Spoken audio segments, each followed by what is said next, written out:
Yan ang problema kasi ang venue dapat, ang proper venue ng debate sa plenaryo. Monday hinintay namin sila, Tuesday hinintay namin sila, kanina hinintay namin sila. Sa Facebook naman siya nag-i-speech. So paano kami magdidebate kung nasa Facebook siya at kami naman ay nasa plenary?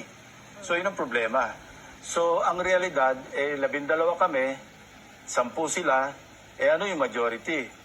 At this is not without legal basis at saka president, ano?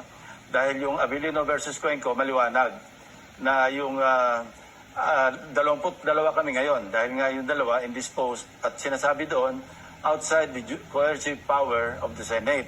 At hindi makokompel ang kanilang attendance. Yun ang operative words doon sa ruling na yun eh. Tapos 2015, nung tumawag si Senate President Drilon noon, ang naging base number no 17. Kasi I think 3 o 4 ay nasa abroad at yung 3 ay nakakulong.